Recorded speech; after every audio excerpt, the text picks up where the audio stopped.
అందరికీ praise the lord. కొన్నిసార్లు మన జీవితంలో భయంకరమైన సమస్యలు వస్తాయి. ఆ సమస్యలు ఎలా ఉంటాయంటే, ఒక అగ్నిపర్వతం పేలితే ఎలా ఉంటుందో అటువంటి భయంకరమైన సమస్యలు మన జీవితంలోకి వస్తుంటాయి.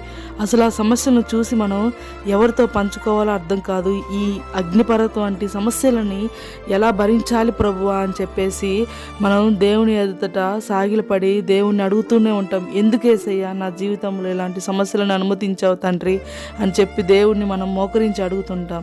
అయితే దేవుడు ఎటువంటి వారి జీవితాల్లో సమస్యలు పెడతాడంటే, ఆయన పట్ల విశ్వాసంగా ఉండి ఈ బిడ్డ జీవితంలో నేను ఎటువంటి సమస్యలు పెట్టినా కానీ నా నుంచి వేరు అవ్వదు, నా పట్ల విశ్వాసాన్ని తొలగిపోదు అని నమ్మకంగా ఉండే బిడ్డల జీవితాల్లో మాత్రమే దేవుడు అటువంటి సమస్యలకు అనుమతిస్తాడు. సమస్యలను పెట్టిన దేవుడు ఆ సమస్యలను తీయగలిగే శక్తి సామర్థ్యవంతుడైన దేవుడే మన దేవుడు. కాబట్టి నీ పట్ల వచ్చిన సమస్యల కొరకు నీవు బాధపడద్దు.